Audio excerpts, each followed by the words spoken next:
Okay. Wait, what the fuck?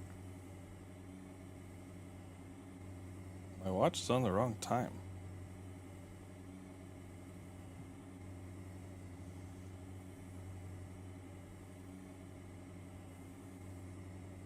This is so weird.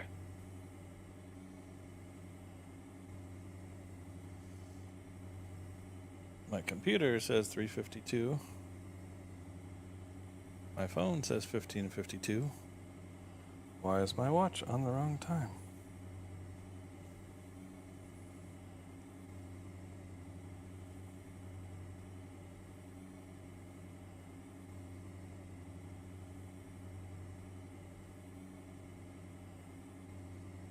System. Time.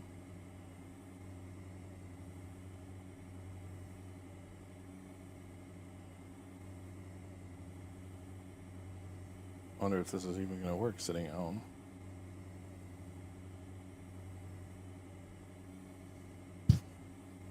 I was like, that's not what time it is.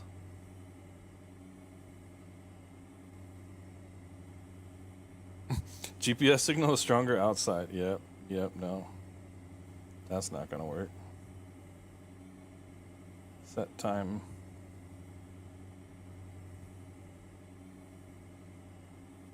Damn it, forgot to map some buttons.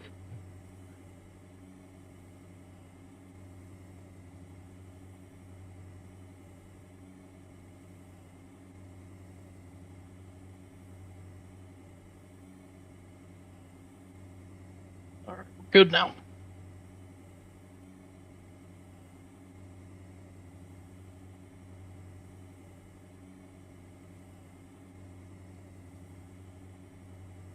How the hell?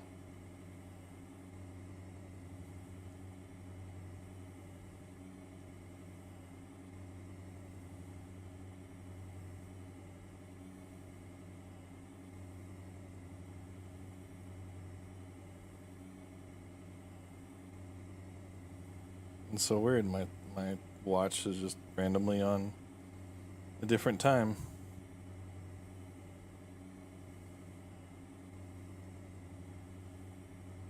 It's fine. I'm just using it for the blood pressure monitor or the blood heart rate monitor.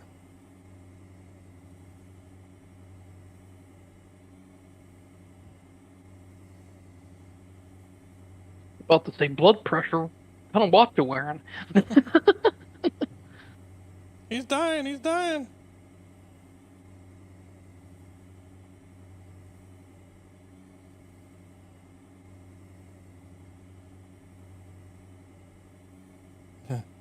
Always remain positive. Falls down the stairs. Wow, I got down the stairs so fast.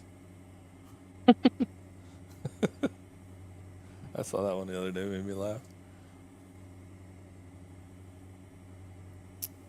Funny.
All right.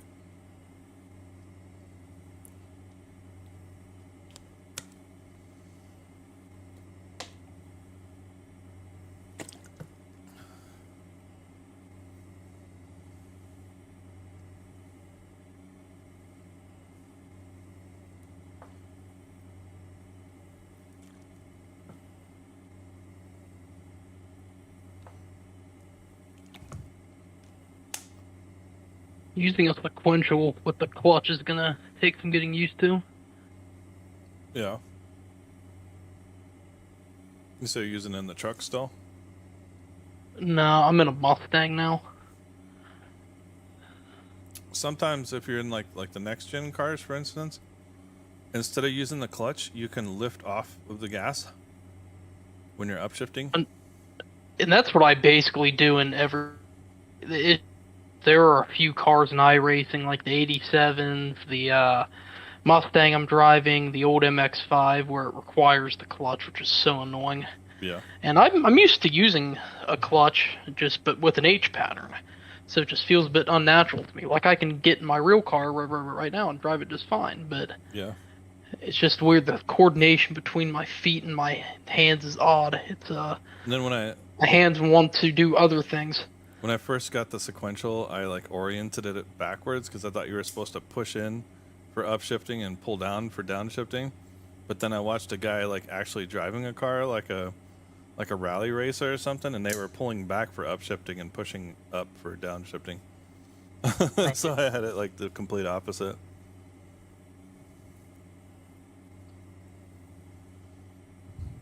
Alright, I'm going to try to make it safely around the track and reset my sector right before the start-finish line so I can do the first section again. And there isn't any reason why you couldn't run, a piece of equipment like that. I mean, it's as much as it screws with my head. A buddy of mine, which I don't know how he does this, but it's just the way his brain works. On his steering wheel, his upshift is what most people use their downshift for, as far as the paddles go. And he so like downshifts with inverted, what yeah. we upshift. Yep, and that's the way his brain works. He said, "Oh, that's what that is what is comfortable." And I'm like, "Oh, yeah, that's fair."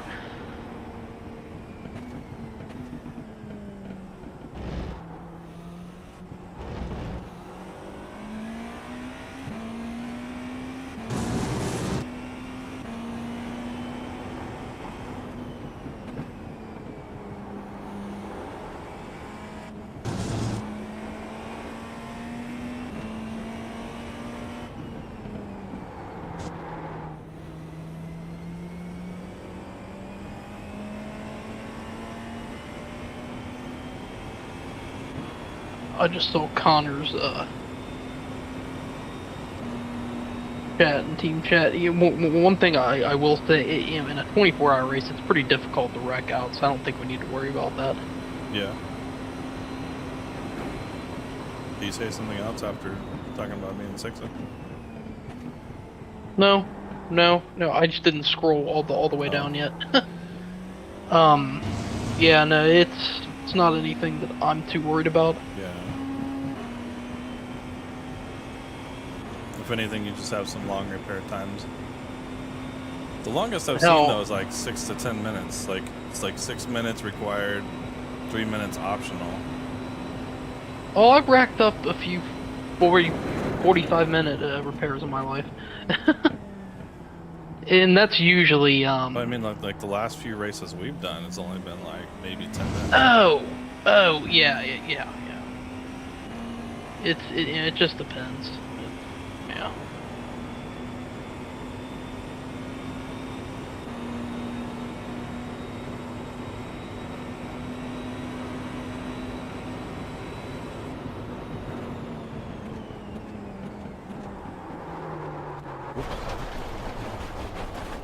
Don't crash. Okay, we're good. Thought I was gonna have to reset again. Almost hit the wall. I went into the kitty litter.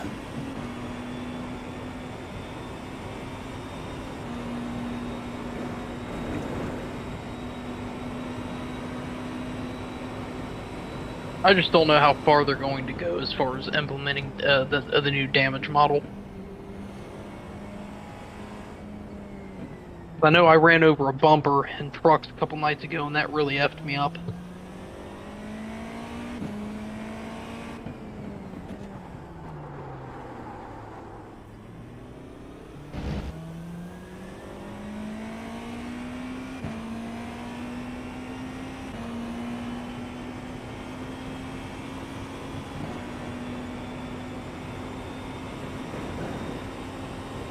move some of my overlays around. I'm like, where's my relative went?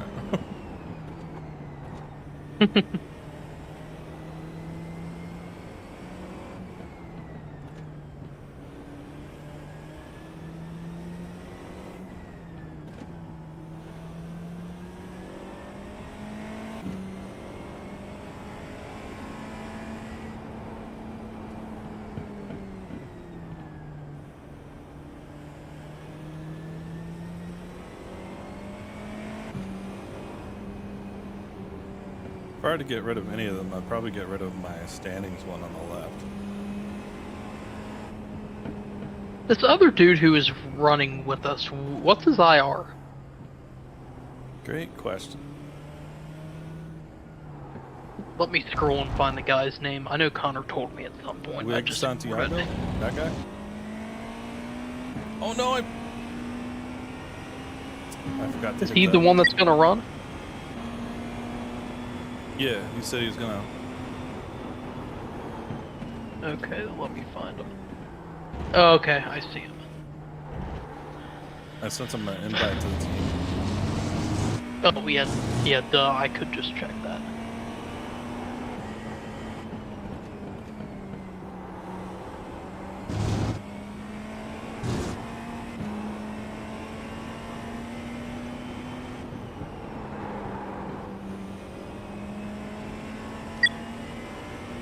Okay. I'm at the point that He's a 894 IR, but he's got 268 starts. So that's good. nice. But he said he started racing around the same time as like Connor and I. And that's fine, yeah, no, I'm not really worried about IR. I see that he has a few hundred starts here, so that's all that matters to me. I was I just probably have the making worst sure stats I on the didn't. team. I'm like 500 IR. I was just making sure I wasn't going to click on him and saw that he had like 2 starts, because I'd be like, oh, come on. But no, he's got 268 starts, so What does it okay, say so for me? he at least. Let me click on you. You have been a member for 4 months, and you have. Come on, you piece of crap. You have 51. Sorry. Well, if you combine it with Formula, which used to be part of Road, you would have 68 starts. Nice. What does it say for my NASCAR? Oval. You have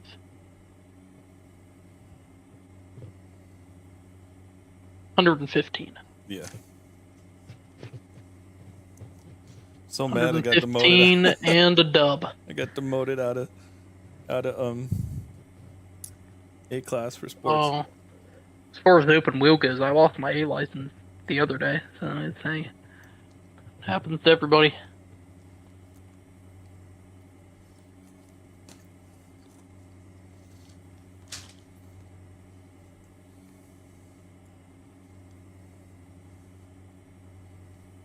Yeah, like this one guy in here. Oh, this Devin Cluse. Mm-hmm. He's got 0 starts in anything. Mm-hmm.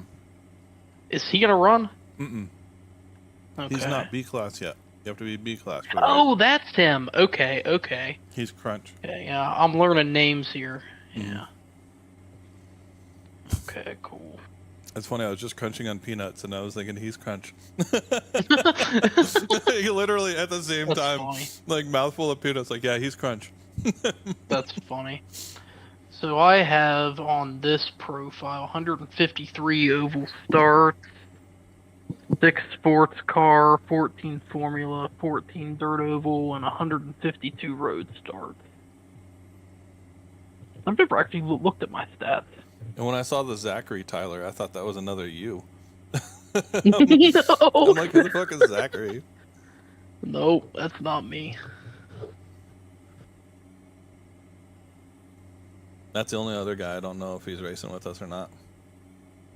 That's why I started that discussion on the team chat about who's racing. Who we got? I'd like to get some of these people into this voice chat tonight. Yeah. Get to know who they vaguely are. So Here, I'm gonna put a message out actually. Wig said he'll be on after work, whenever that is. Okay. Okay. He lives in Boston, and he said he's at work. That's cool. Is there a way to see in Teams if they're online? I'm not friends with any of them, but I'll add them all. Oh, looks like Wig accepted the invite already. Yeah, Wig Santiago.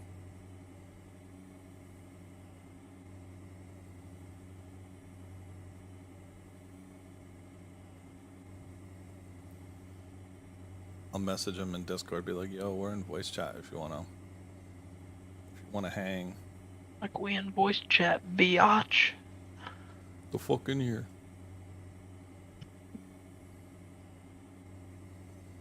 At. You can tell this Zachary Tyler is an oval guy.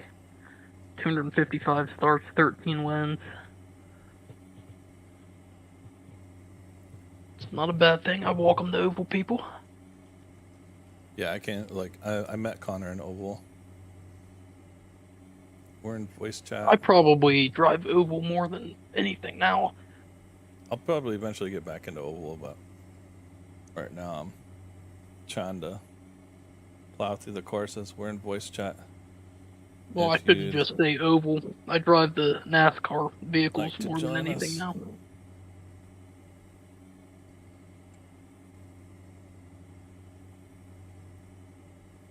Did I even see a reply from Nimble? So yeah, so far I got Connor, me, you, Wig, and Nick.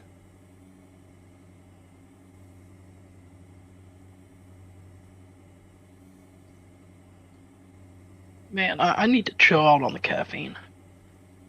Yeah, I can't do caffeine right now. That shit makes me too emotional. Yeah, I am. My nerves today, man. Am I getting on your nerves, man? I'm sorry. No, that's not you.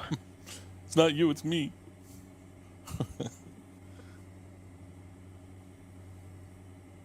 I keep checking my phone because I keep seeing Uber pop. Why does it say I'm currently online? I'm not online for Uber. I'm not working today, but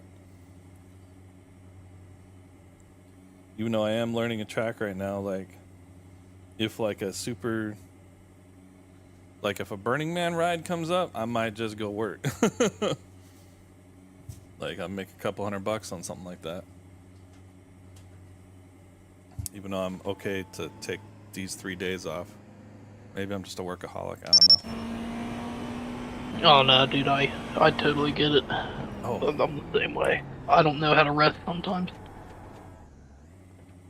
Otherwise, I would have been practicing Le Mans all week, but I also was unsure about, because I know my brother needs to move that RV, but he had originally been talking about coming like a weekend or two early, and he's been really sick, and so he's like, no, I need this weekend to pack, and I'm coming like Monday or Tuesday, and I'm like, as long as I don't miss my appointment to get my $800 on Wednesday, I'm fine. Hey man, as much as I like iRacing, you know, work and family comes first. Yeah. So.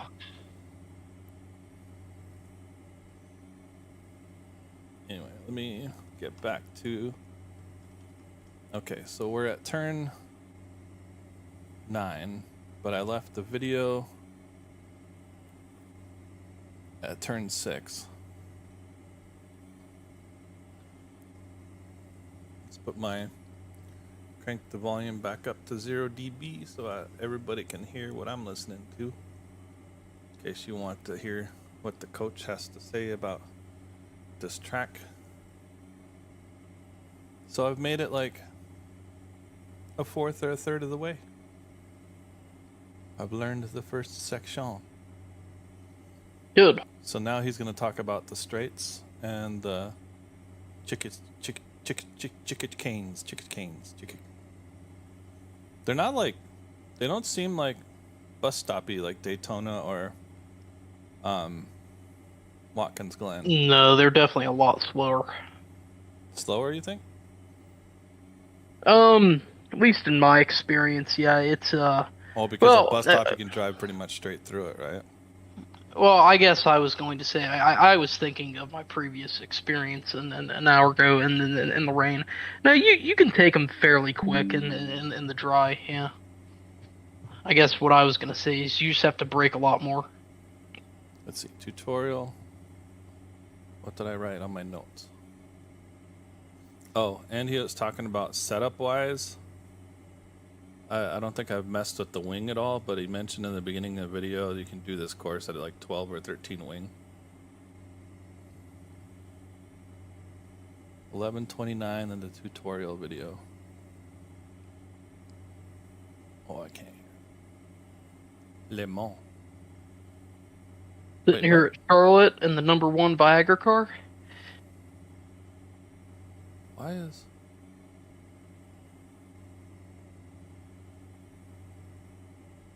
Something's not right with my audio.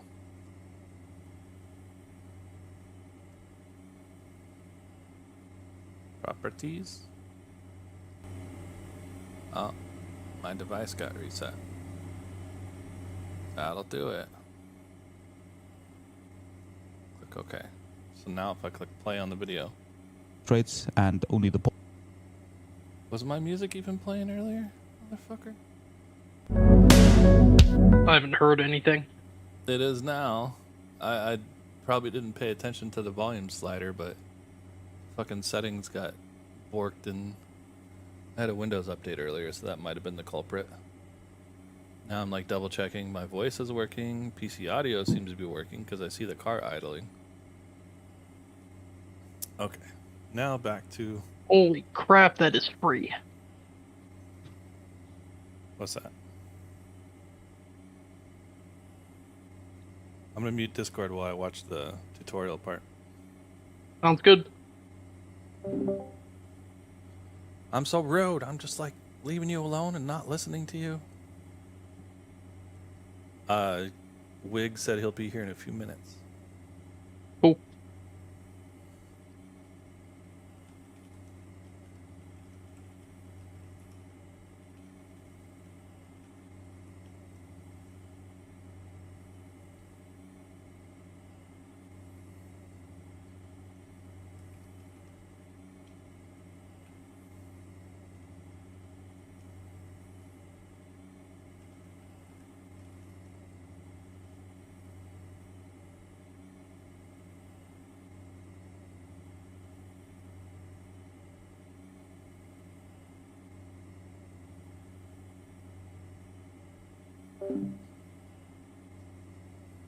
Okay, we're going to 11. Here is just cut here. You want to place the car on the right hand side in the first part of the sort of straight here. And then when the bend is over, right around this area here, that's a place where you want to switch directions or switch lanes, put the car to the left hand side and then stay on the left hand side. The sort of biggest mistake that you could make here is placing the car in the middle of the road so that the diffuser strake, so this part of the car right around here, would be on the white line here in the center. If that's the case, due to the crown of the road, the car would bottom out and you will just scrape on the ground inside edge here, so the tire would drop down quite a bit. And if that happens, the car will bottom out a little bit here and it just starts to pull you further to the outside. The further you go on the right hand side as well, you can... The next point of interest here for me is a turning point, and for that one I used the access road here on the right hand side where the mouse cursor is moving around right now. And as soon as the front of the car is about a car length away from the beginning of this access road, that is the place where I try to turn in. So if we go a little bit further forward, which would be the case right around here, that's the place where I start to turn in, and that I think should be about a car length away or so. Then for this corner I would recommend 4th gear and then try to get as close to the inside curbing here as possible, or even run the curb a little bit, but only the outermost part of it. If you run the inside edge of the curb, the car will wash out and you will lose grip. So try to use very little curbing here and try to follow the white line as much as possible. And from that point onwards it's relatively straightforward. Basically as soon as you're in the lowest part here of this sort of valley, that's a place where you want to pick up the throttle again, and then just try and follow the rubbered in line. So basically drag out relatively far to the right hand side here, then clip the curb a little bit on the right hand side as well. You can probably see it here as well if we go here. I'm using about half of the curb width.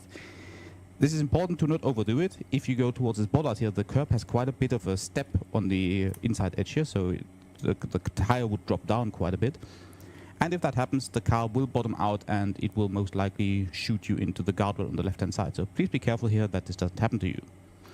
And from that point onwards, easily flat out, nothing to worry about. Just try to not track out too far to the left-hand side, especially the curbing here on the left-hand side.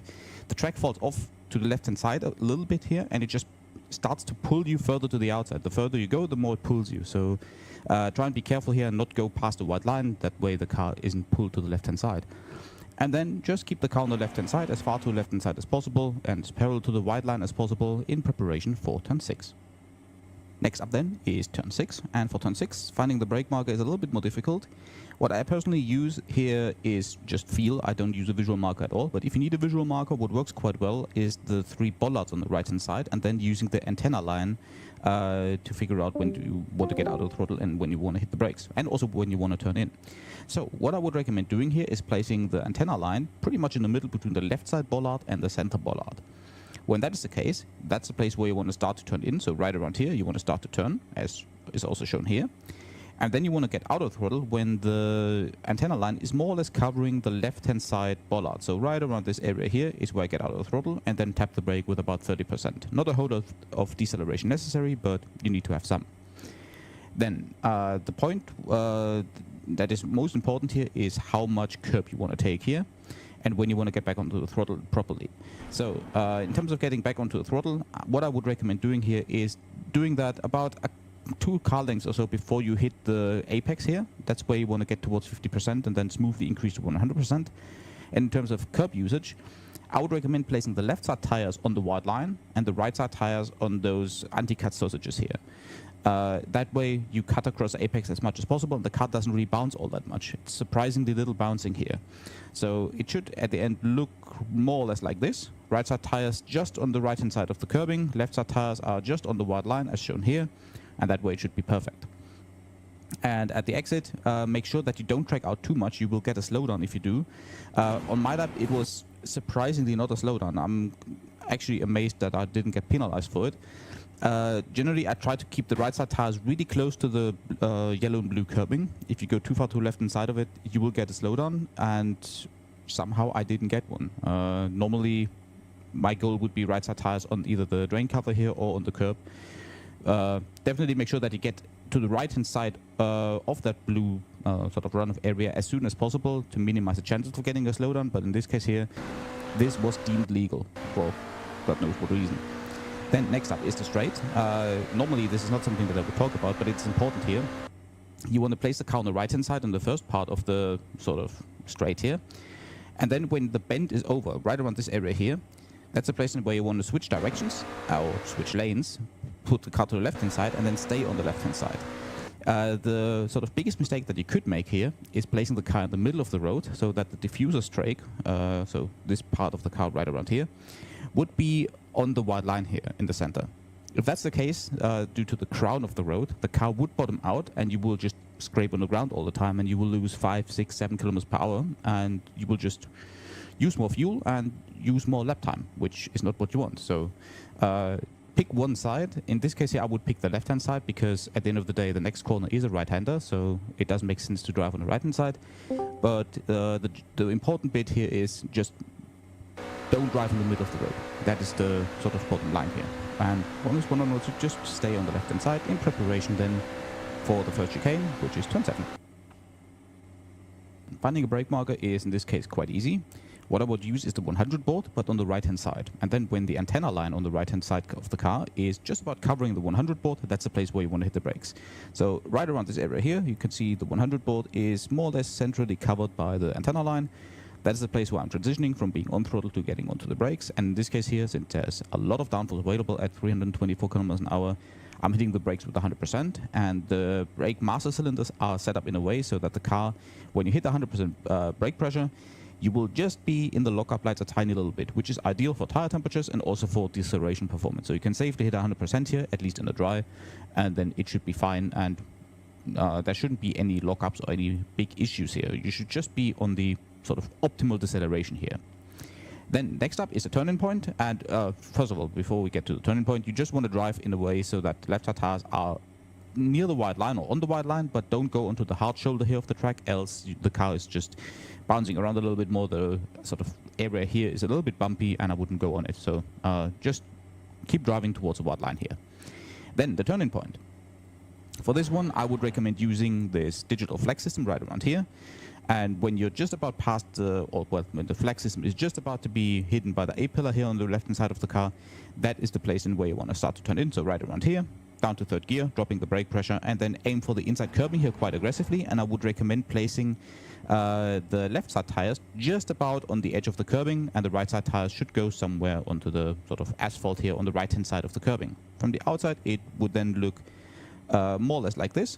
The center of the car being pretty much on the curbing here, right side tires on the asphalt here, and left side tires just about on the white line. Then a little bit of misinformation earlier. I wouldn't place the left side tires onto the curbing, but rather towards the white line. Sorry. Then next up is the left-hander, and basically here you want to switch directions, and in the area where you switch directions and the steering wheel is more or less centered, that's a place where I'm tapping the brake again a little bit more, somewhere around 30% or so, 35% peak brake pressure, to slow the car down a little bit more. But you can only do so when the steering wheel is straight. So you have to time this and coordinate this with hand and feet correctly, so you don't lock up here. Then for the left-hander, also keeping the car in third gear and doing a similar approach here. Left side tires should go onto the asphalt or the left-hand side of the curbing, and the right side tires should be in the vicinity of the white line, just like shown here. And in terms of getting back onto the throttle, that should be done pretty much when the front of the car is next to those bollards here in the center of the chicane. So at this point here, I'm smoothly going towards 50%, and then increasing throttle pedal percentage as I'm unwinding the steering wheel. And on the right-hand side, you can also cut across the curbing similar to what you've seen in the first and second apex of the chicane. Feel free to just replicate this in this case as well. And then track onto the straight 7. For this one, I accelerate on the left-hand side initially and then transition over to the right-hand side, and then it's a similar story to what you've seen already in straight 6. Don't drive in the middle of the road, pick one lane. In this case, I picked the right lane because the next corner here is a left-hander, and it would not make sense to drive on the left-hand side here. For turn 8, another chicane similar to what you've seen in turn 7, but in the other direction, so left, right, and then left again. For this one, brake marker is surprisingly similar. It's again the 100 board, and it's again the one on the right-hand side. So this 100 board right here, and it's the same cue as well. As soon as the board is more or less in the middle, split by your antenna line, which is the case right here, that is the place where you want to hit the brakes. Again, heavy braking zone initially, close to 100%, and then just slowly going off of the brakes to just manage the slip lights here. And the turning point for me personally would be the last cone on the right-hand side here. As soon as you pass the cone on the right-hand side, so right around here, that's the place where you want to start to turn in and then drop the brake pressure more aggressively. Then, small difference compared to the previous one. Again, third gear for this one, but this time around, I wouldn't place the left side tires to the left-hand side of the curbing to the edge here. Reason for that is there's a significantly bigger step between the edge of the curbing here and the asphalt on the left-hand side. And if you place the left side tire on the asphalt here, the car will just bottom out and the balance will be all over the place. So I would not recommend doing that. However, I would put the left side tires really high up on the curb, but definitely not past the edge of the curbing here. So from the outside, let's check from the outside if it loads. No, there we are. It should look like this, but I wouldn't go any further to the left-hand side unless you are willing to risk it, but this rarely goes well, so I would not recommend doing it. Then, similar to what you've already seen in turn 7, I'm hitting the brakes again when the steering wheel is more or less straight between the two apexes, and then for the next apex, I'm doing it similar to what you've seen already in turn 7. I place the right side tires onto the tarmac here, a little bit, not as much as I did in the previous one, but that was more or less by mistake. You can cut across it a little bit more if you want. And then same cues basically, again similar to what you've seen in turn 7. I basically get onto the throttle again, right in the area where the front of the car is in line with the 3 bollards here at the center of the chicane. And from that point onwards, I accelerate out of it. Again, you have to be a little bit more cautious here with the curbing than in turn 7. Here the curbing is also a bit more aggressive, and there's a bigger step between the inside edge of the curb and the asphalt next to it. So don't cut across it too aggressively, else you will bottom out. And from that point onwards, it's relatively straightforward. Another straight. This time around, I'm placing the car on the left-hand side here again. So I have a wider entry than on the braking zone 4.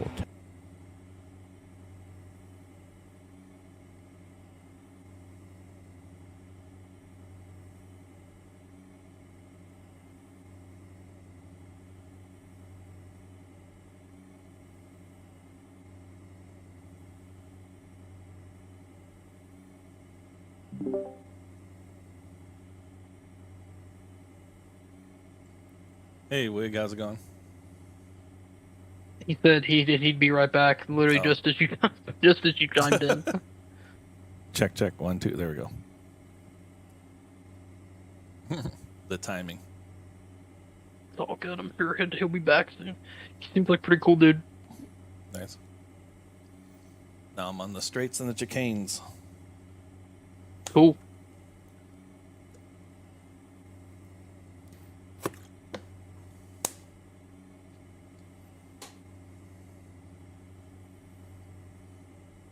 I think what I'll do is I'll get to a point to where I have the whole track put together, and then maybe do a couple laps, and then take a break for dinner, come back and Just say, man, I don't know if you would learn in this way, but hell, if it's a track that you become comfortable, relatively soon putting a few laps together, just throw yourself into an IMSA. no, I'm not gonna put myself in traffic till I'm ready. Not ready yet. That's fair. That's fair. Hello. Hi there. How's it going? Oh man, your voice is quiet. Oh, hey man, I'm sorry. Oh, that's a little better. I'm very soft-spoken. My apologies. All good, dude.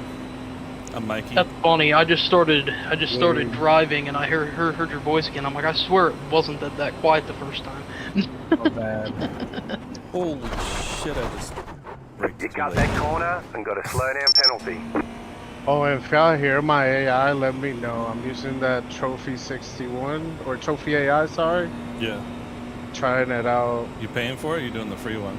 I'm doing the free one. I just started it on Tuesday. Nice. Yeah, I use VRS and Garage 61. You use which one? VRS.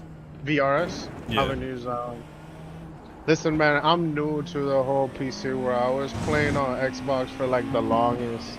I moved into the PC world back in March, April timeframe. Nice. That's when you get Yeah, out of but I've been iRacing. living. Yeah, that was the first thing I did. Oh, I see what the coach is talking Right. about. It kind of bottoms out in the middle of the road because there's like a crown in the road.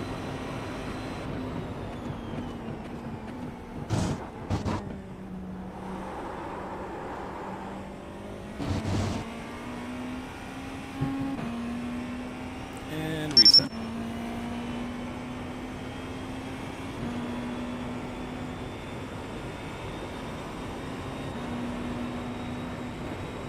Well, let us know if you have any questions. I'm trying to learn the yeah. track still. I'm like a third of the way through. I've raced on the track, but on Le Mans Ultimate, not on iRacing. Yeah. Oh, then you'll Yeah. be right at home. That game's floaty, fam. In my opinion, it doesn't feel too much different.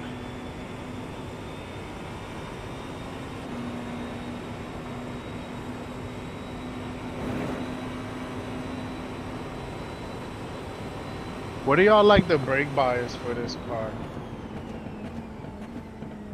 Go ahead. That's subjective. It depends on what you want the car to do. Now you may or may not know this right now. Did you prefer a car that's a little bit more twitchy or the opposite? Let me stop this real quick. What was that? Do you prefer a car that's a little bit more on the twitchy side or the opposite? I I would say balance, man. I can deal with a little bit of oversteer, you know. I prefer a little bit of oversteer than most.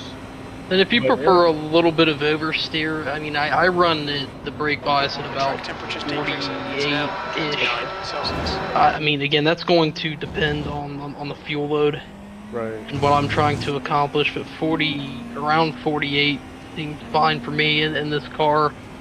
When it's raining, I bring it towards the front a bit. I think 49 and a half feels alright. Speaking of which, the brake bias just reset on me. What the fuck?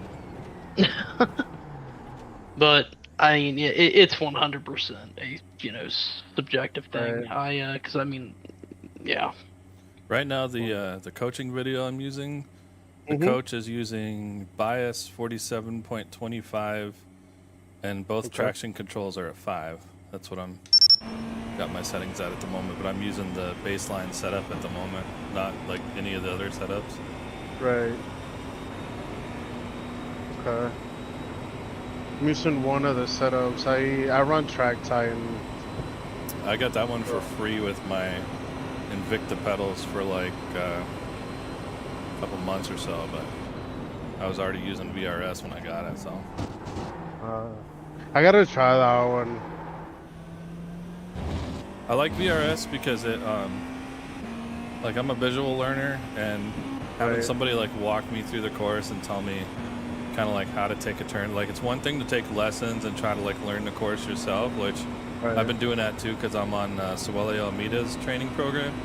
Okay. But as far as like, it's like I'm brand new myself, so it's like trying to like, oops, I'm not supposed to hit that curb. Like trying to learn a new track is hard without like some kind of like helping hand, I feel like, for me. So it's just the way I learn, I guess. And VRS offers like the AI and all that stuff that guides you through the corner and all that? Not an AI, but they have a telemetry tracker, and then they have like what they call data packs. And for instance, for this race, the data pack doesn't exactly cover this series. And so you have to find like a similar series to be like, and got a slow down penalty. For instance, like right now I'm using the IMSA series to get the training for this track, and then they have a dry training and a wet training for it. I got you. That makes sense. Yeah. I forget how much I paid for VRS. I think they're kind of expensive, like $100 a year or something. That's not bad. It's everybody though, Coach Dave and all that nonsense. Yeah.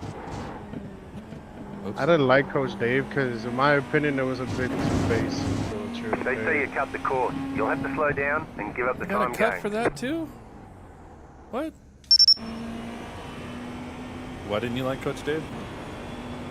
It's just too basic for what you were actually paying, in my opinion.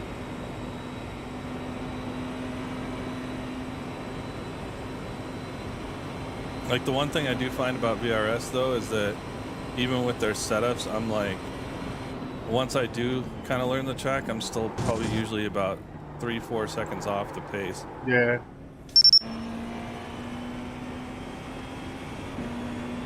But it's nice to have like a video to kind of like walk you through. Like right now, I'm not even using the setup. I'm just using the video, and I'm on whatever iRacing calls the baseline STO for it. Right. Okay. Smart.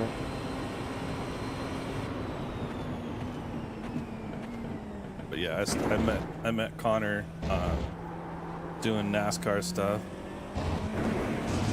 Oh okay, yeah. That time I didn't get a cut. One license I have, that and the dirt licenses I haven't touched. Yeah, I haven't touched the dirt. I just started on Formula. I was A-class for a sports car, but I just got demoted yesterday.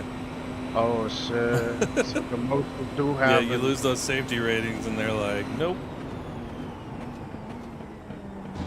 Yeah, nah, fuck that. And where are you from again? You're in Boston, that's right. Yeah. Boston, where they park the cars in the parking lot. Yeah. You already know. Originally from Florida.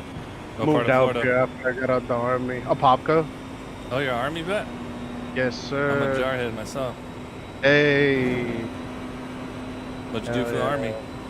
I was a 91 Echo, machinist and welding. Yeah, hold on. I'm gonna stop my car to say this real quick.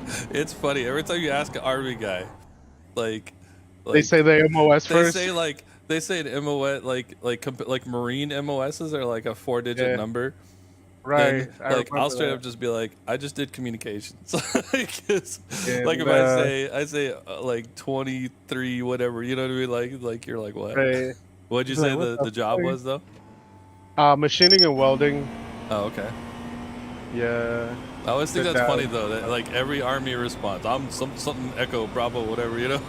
Yeah. In That's the funny. army, my job, what they Yeah. called for communications, they called it tropo, Oh. like troposcatter radio, Right. so Right. Right. microwave telecommunications radio. That's fire. What part of Florida are you Yeah. from? Oh, Popka area near Orlando. I got some family in DeLand. That's not too far. It's about 30, 40 minutes. Nice. Yeah, man. I got out the army, came up here. Been working in the cannabis industry now since I got out. Oh, nice. Yeah, but now that Florida hopefully makes it legal for next year, I'm wanting to go back. Miss the heat. Def miss the heat. You missed the heat? The heat, yeah. Cold up here. Way too cold sometimes. I'm in Reno, Nevada. We have like all the seasons, so it gets hot in the summer and super cold in the winter. Yeah. That's how it felt in El Paso. Just some time in Texas. Man. Fort Bliss? Yes, sir. Know it. I went to Fort Bliss around 2001 or 2. We did a operation out of, you heard of Fort McGregor down there? Fort McGregor, I think so. Yeah. Towards White Sand, right? Huh? Or no? Towards White Sands, like New Mexico, or no? I think it's towards New Mexico, yeah. Like we Yeah, were all yeah. spread out. Most of our unit was out of Fort Bliss because I was stationed at Miramar at the time, but they flew us out there and we did some kind of communications out there. Right. That's dope. You know, going Yeah, to no. practice in the sand for no fucking reason. Right. I miss it sometimes. Desert was nice. Treated me well. How far did you go in the army? How long were you in? 8 years. So staff sergeant. I got E6? hurt. Yes, sir. I got E4 corporal. That's still something. I was in Some 5.5 people don't years. make enough. And you guys is harder too to like rank up. Yeah. I was Just supposed to be a awful. sergeant when I got out. I was supposed to be E5, but then I went to a command that was like totally corrupt, and I was like the admin guy. I was like the company training NCO for my unit, and they were pulling some like corrupt bullshit, and I was like, no, I'm not gonna go with that. And then I had like a mental breakdown, and Yeah. that's what got me Yeah, out. Felt like a punk ass way to get out, but I had to look out for myself at some point. Yeah, man, you're free from all that bullshit. Right. I say Yeah. once a Marine, always a Marine. Just not as lean, not as mean.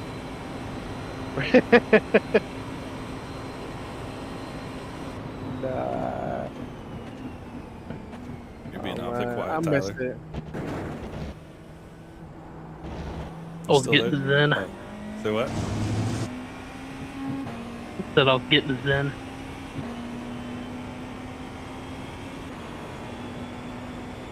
I feel like I'm doing this Misplaced section my pretty can well. and had to find it. Someone holding your beer? No, can of Zen. Oh, what's that? Energy? Nicotine. Oh.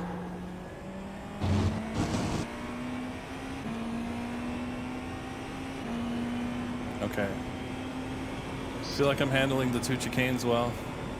Let's make a new start sector here. Do you know how to make the active reset points in test drive, Wing? Negative. Like I So- said, man, I'm new. So you So- can actually practice sector by sector? Yeah. If you want, I could show you on my stream. I'm live on Twitch. Let's see. I'll message you.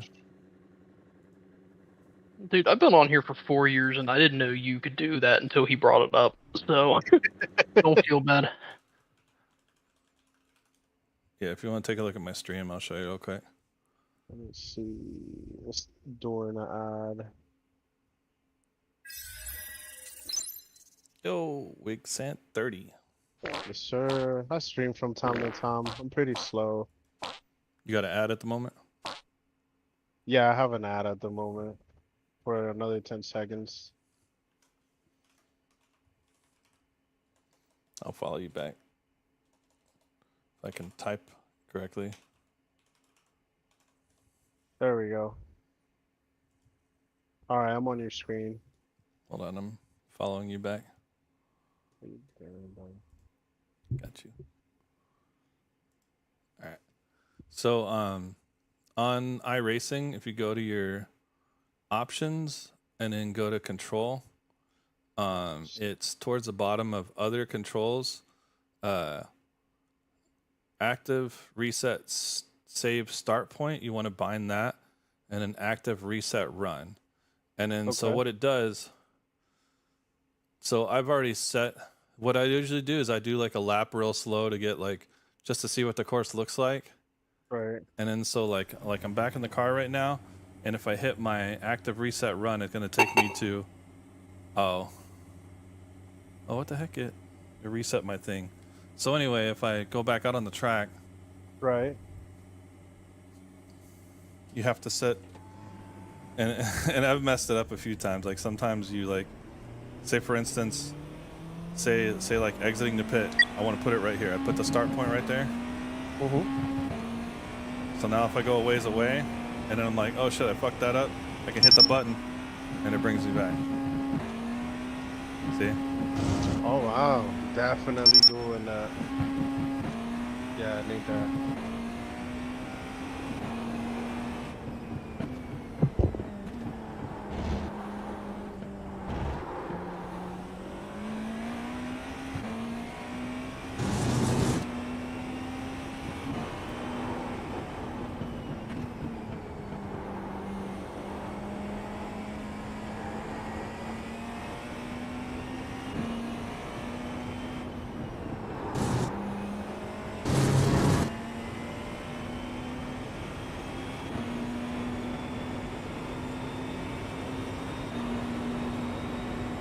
Anyway, that's all of it. That's all I want to show you.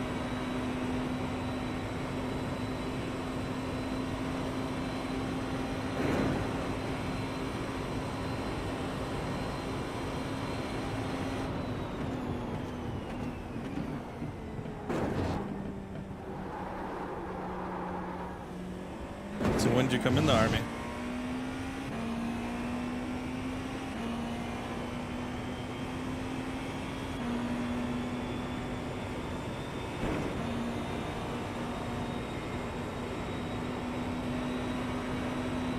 Still there, Wig?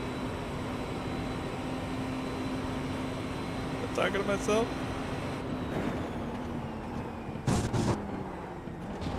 I'm not sure where he went.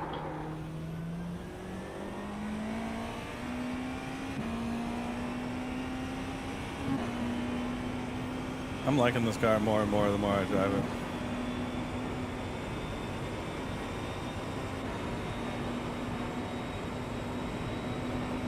And what, it's gonna be Connor the Nick. So yeah, I think we'll have a pretty good group. Yep.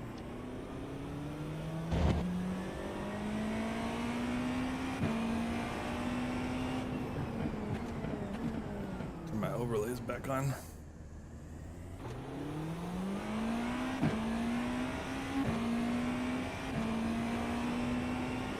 Hey fellas, I'll be back in a few. I'll get back on the party if y'all are still on. No worries. We will be here. Appreciate y'all.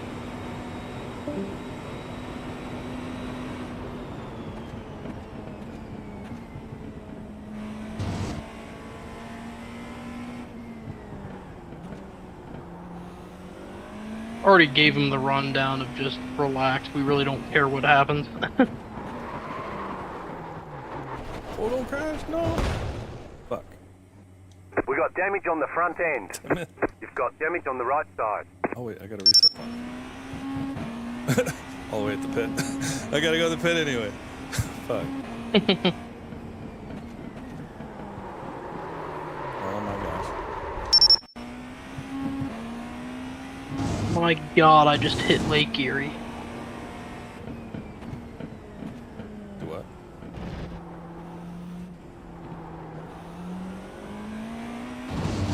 I saw a pretty big bear the other night at work. Real bear? Yep. Oh, nice. I turned off exit 185 towards Tahoe City, and not too far from the exit, he was like in kind of like an underpass where bikes, like the bike part of the underpass or whatever. I can imagine like riding a bike at night and all of a sudden you just run into a giant ass bear, like, oh fuck. I'd be a little freaked out in that situation, but like other than that, What kind it of just bears looked did you? I was gonna say, what kind of bears did you guys have out there? they're like black bears and like golden bears. They're very docile breed. Right.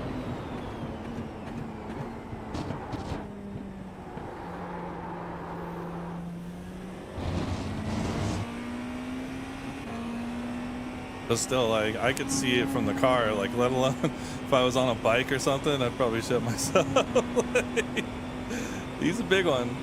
I'm pretty sure, like, he was kind of out of where he's probably, like, driving-wise, he's like 20 to 30 minutes away from where I usually see him. If that's the same bear, I think it is. I think it's the one they call the Safeway bear.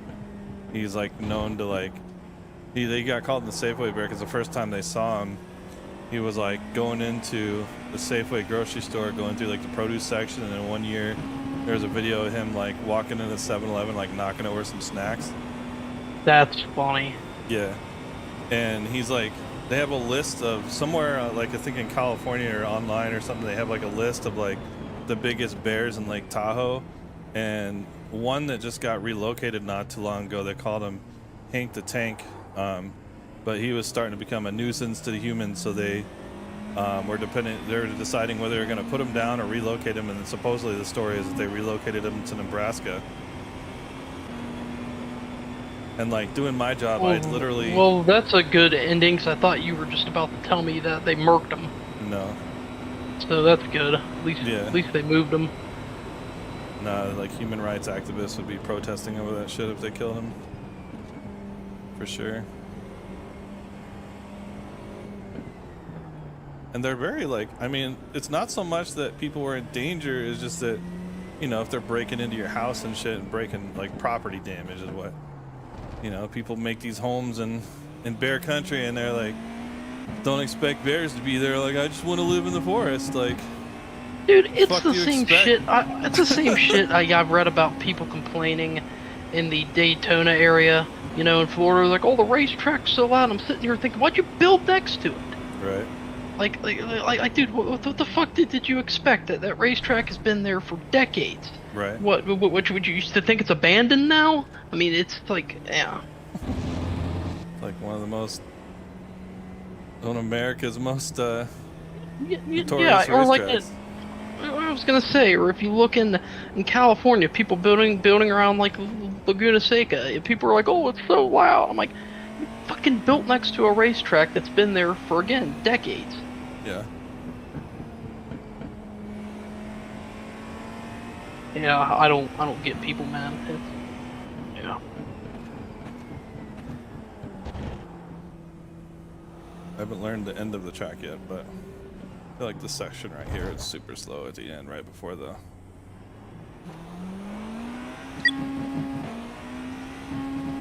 Okay, now I'm back at the reset point. I'm hoping we have a mostly dry race.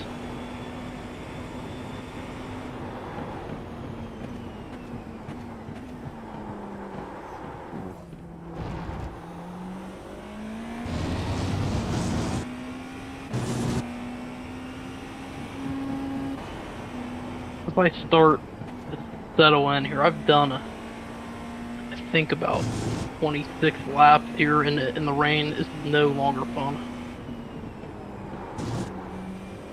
Oh, because it's getting like super wet. It's just it does what all the GTP cars do. These things just a little finicky on the brakes and in the rain. Man, you said that, and I just checked my brake bias again, and it reset to 50.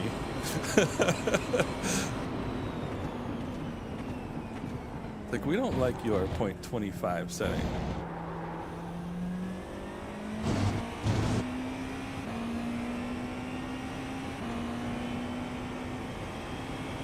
Yeah, like I'm sitting here at 45 and a half trying to get any bit of rotation I can.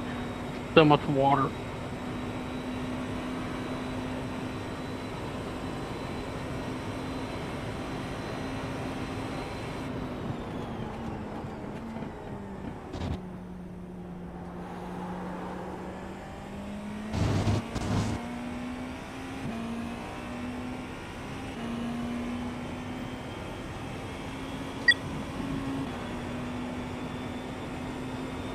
Okay.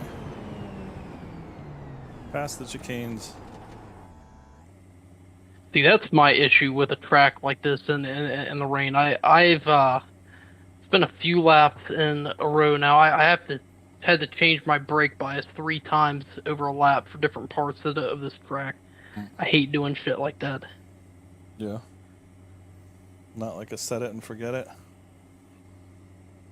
That's what I would prefer because when it comes to stuff like this, I'm pretty damn lazy.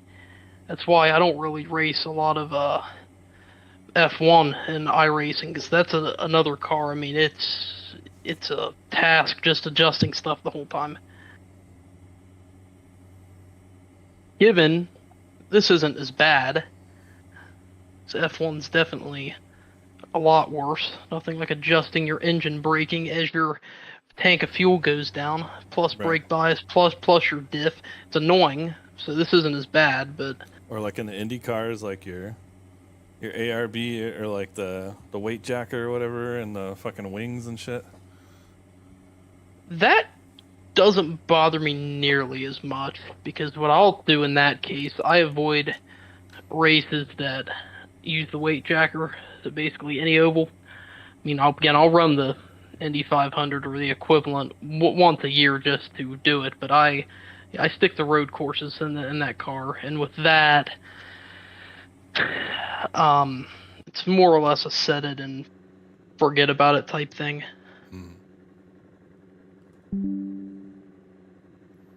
All right, I'm gonna mute myself again. I'm gonna go to the bathroom, All right. and then I'm gonna get back to the video where I last stopped at. It's been a Sounds slow good. process, but I'm cramming it all in today. All good. About Welcome halfway to the through the video track, tutorial so for the Porsche 963 GTP at Le Mans. Le Mans, so I have a wider entry than on the braking zone. all right. I'll be back.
Okay, those who just joined the stream, we are learning Le Mans in the Porsche 963 GTP car, hypercar.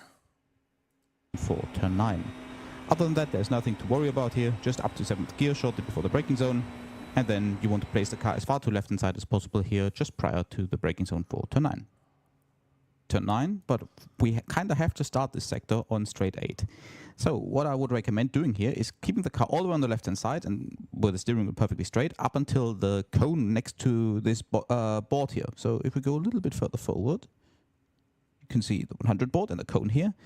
And pretty much when I'm right at the cone, I start to turn in a little bit, and then I try to aim to get the car with the right side tires just about towards the end of the dashed line here. So if we go a little bit further forward, you can clearly see it from the outside, I hope, that the right side tires should just about be touching the last sort of dash here of this dashed white line in the center of the road. That's where I want to go. Then next up would be the brake marker. And from this point onwards, I would focus on this yellow marker here on the sort of guardrail here that is indicating a pocket in the guardrail. And when that yellow thing or the yellow marker is hidden by the A-pillar, that is the place where I hit the brakes. So in this case here, I keep steering to the right-hand side and then aim for the sort of outside edge here of the track, pretty close to the turning point where you have another singular cone here. Then as soon as this yellow thing here is about to be hidden by the A-pillar, I'm hitting the brakes. So right here, I'm getting out of throttle already, transitioning phase, and for right around here, I'm starting to hit the brakes. Then hit the brakes with somewhere around 85, 90, maybe even 95% peak brake pressure, but definitely manage the slip lights here. And be careful, the steering wheel is turned a little bit to the right-hand side, so you have to be a little bit more cautious than you would be in a straight line braking zone, similar to what you have seen already for turn 7 and turn 8. So, braking in a straight line here, or as straight as you can, and then try to aim for the outside cone right around here. And as soon as you're right next to this outside cone here, this one right here, which is now hidden, that is the place where you want to start to turn in and then drop the car all the way down to first gear. And basically, as soon as you start to turn in, you want to drop the brake pressure really aggressively in order to not lock up the right front tire. If that happens, the car will understeer and you will miss the apex in this case. The dashed line here. So if we go a little bit further forward, you can clearly see it from the outside, I hope, that the right side tires should just about be touching the last sort of dash here of this dashed white line in the center of the road. That's where I want to go. Then next up would be the brake marker. And from this point onwards, I would focus on this yellow marker here on the sort of guardrail here that is indicating a pocket in the guardrail. And when that yellow thing or the yellow marker is hidden by the A-pillar, that is the place where I hit the brakes. So in this case here, I keep steering to the right-hand side and then aim for the sort of outside edge here of the track, pretty close to the turning point where you have another singular cone here. Then as soon as this yellow thing here is about to be hidden by the A-pillar, I'm hitting the brakes. So right here, I'm getting out of throttle already, transitioning phase, and for right around here, I'm starting to hit the brakes.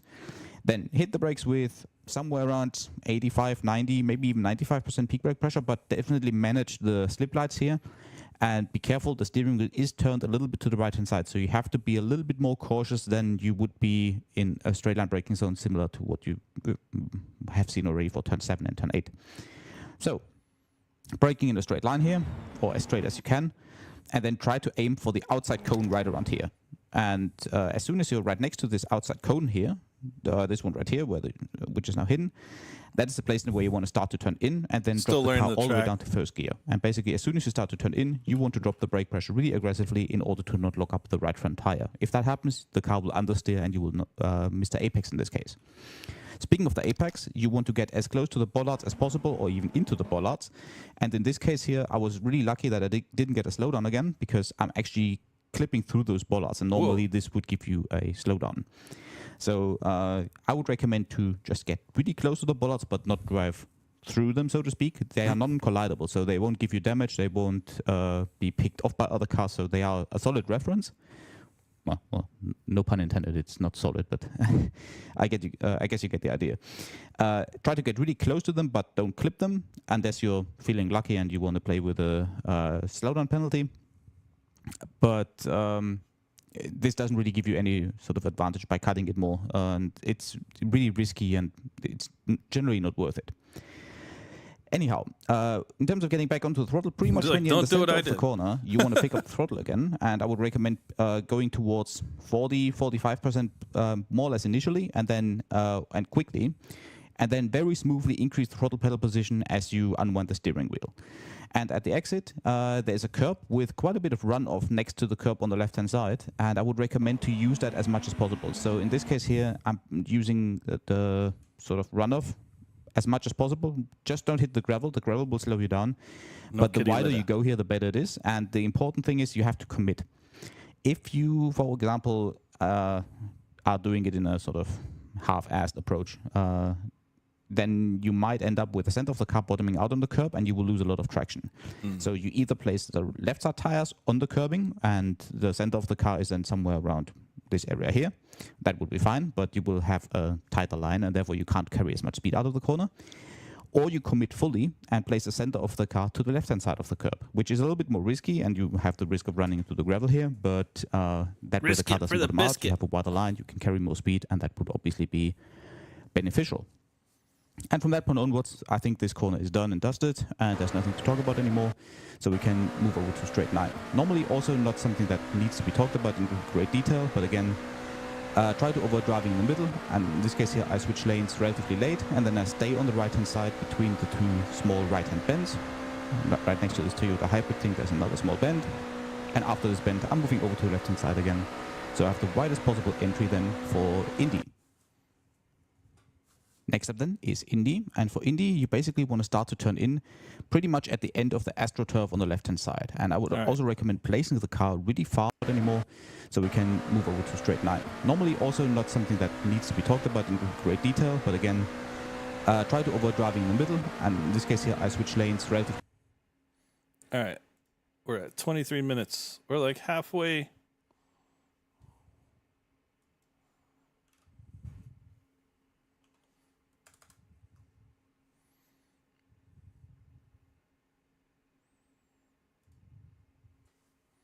Okay, so let's see where we're at on our marker there.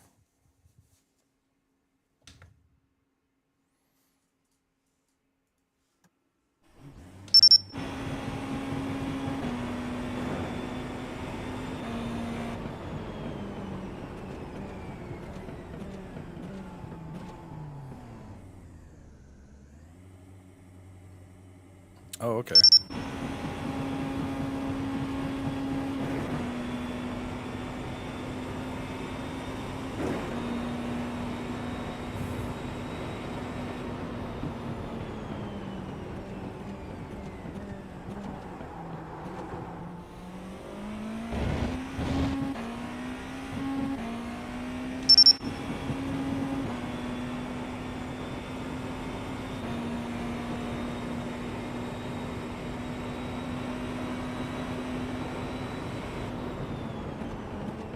I think I'm braking too early.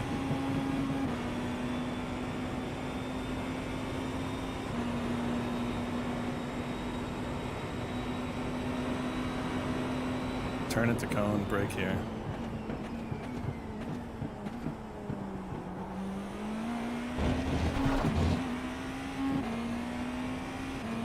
There we go.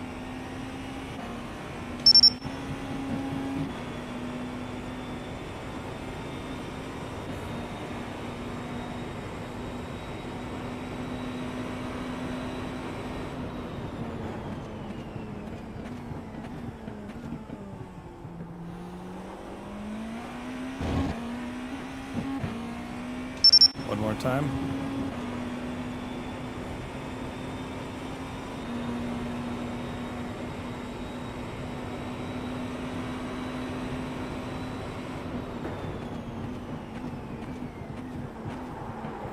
Oh, overshot it.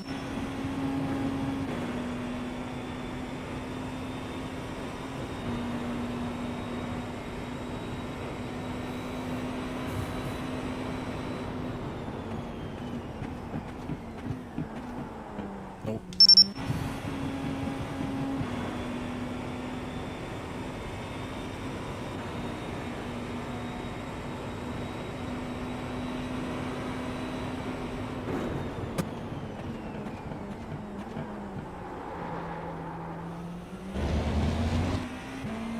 better.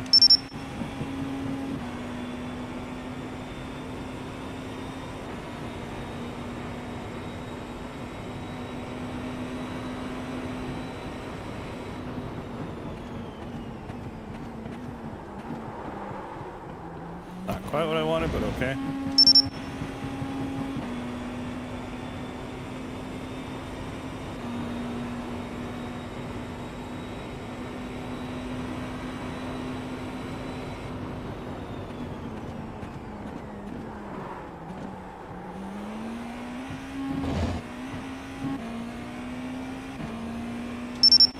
Acceptable.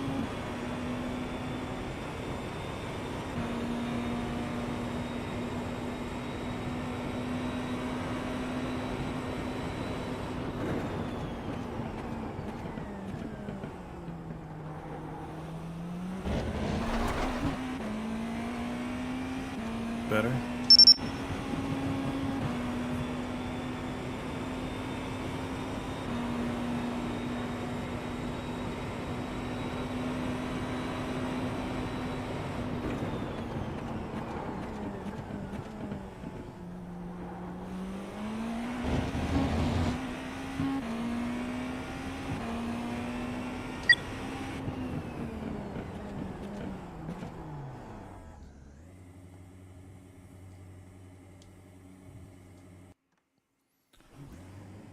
Okay. That's about half the track so far.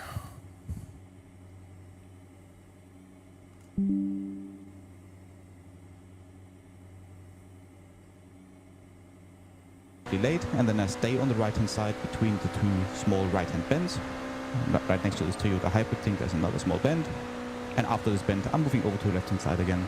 So I have the widest possible entry then for Indy. The Indy. Next up then is Indy, and for Indy you basically want to start to turn in pretty much at the end of the AstroTurf on the left hand side. And I would also recommend placing the car really far onto the left hand side, and basically center of the car being on the white line and Use the the left whole side tires track. being on this AstroTurf here. Important here is that you only feed in a significant amount of steering lock after all 4 tires are off of the AstroTurf, else the car can spin on you. So be careful here, start to turn in right around here, but the significant amount of steering lock should only be applied when all 4 tires are off of the AstroTurf. Then next up is the line that you want to take. You basically want to get towards the inside curbing here, and in terms of lifting the throttle, you basically want to lift when your car is crossing the center line of the road here. So in this case here, I'm moving a little bit further forward with the throttle completely pinned down, still full throttle, and when I'm crossing the center line here, I'm dropping the throttle and just coast throughout the corner. If you do too much with the pedals here, you run into issues. If you keep carrying throttle, the car will sort of just track out a little bit further to the left-hand side, and you will then end up braking in the middle of the road or on the left-hand side of the road, and your entry for turn 11 will be busted. If you hit the brakes here already, the car will pitch forward, the aero balance will also shift forward, and the car will be incredibly nervous. So it's also something that I definitely wouldn't recommend. Just let the car roll through the corner. It doesn't really cost much time, but it's much, much safer. So just no pedal input at all here, and you want to get really close to the inside curbing and even clip the curb a tiny little bit at the end of the curbing. So right around here at the sort of last 2 car lengths or so of the curbing, I would recommend placing the right side tires onto the curb. Initially, on the beginning of the curbing, I would not hit the curb at all, and just at the very end get on it a little bit. And then basically as soon as the curb ends and the steering wheel is still a little bit turned to the right hand side, that is the place then where I would recommend getting onto the brakes. Initially with a relatively low brake pressure, because you're still on a curb and the car is still turning. You still have about 10, 15, maybe 20 degrees of steering wheel angle applied. And then when the steering wheel is getting closer to centered, then increase the brake pressure all the way up to 100%, as is also shown here in the brake trace. I'm going on softly, and then when the steering wheel is straight, right around here, I'm hitting 100% brake pressure. From this point onwards then, brake in as straight of a line as possible and